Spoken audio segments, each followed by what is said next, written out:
2 jours auront suffi pour que 50 leaders d'organisations de jeunes soient outillés et renforcer leurs capacités dans le leadership, les mentorats, la gouvernance locale et les plaidoyers sensibles au genre.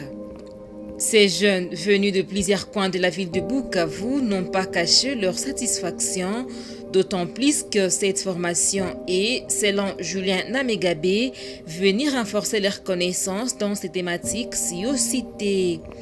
Un accent particulier a alors été mis sur l'intégration et ou la sensibilisation du genre dans les actions, la communication et toute forme de plaidoyer de ces organisations des jeunes.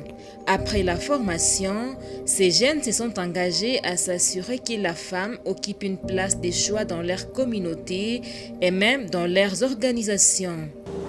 Vous avez mis à nous de nouveaux éléments, lesquels nous n'allons pas garder dans nos têtes.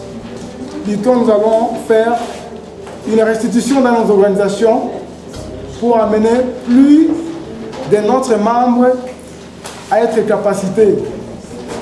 Nous vous rassurons que vous ne serez jamais déçus de nous qui avons suivi cette formation de 2 jours. Dans notre atelier, nous avons bien compris que nous sommes forts et on peut faire grand chose.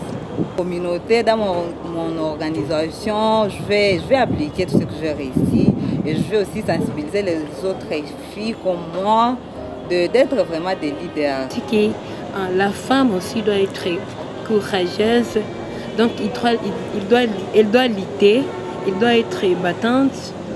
Donc ceux qui disent que la femme n'a pas le droit de participer à certaines activités, par exemple politiques et autres, non, là, ils n'ont pas raison.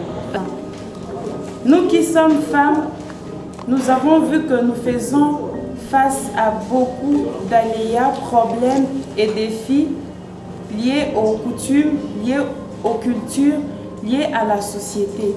Voilà que maintenant et aujourd'hui, nous avons su comment nous tenir face à tous ces problèmes qui se présentent, surtout les surmonter.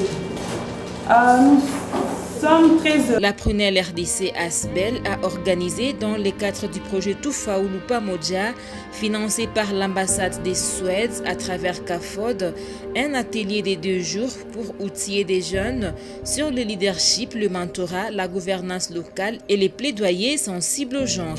Tenu au centre Lamé de l'archidiocèse de Bukavu, cet atelier, ouvert par le vice-président de l'Assemblée provinciale du Sud Kivu, a duré 2 jours et a réuni 50 délégués des organisations de jeunes de Bukavu.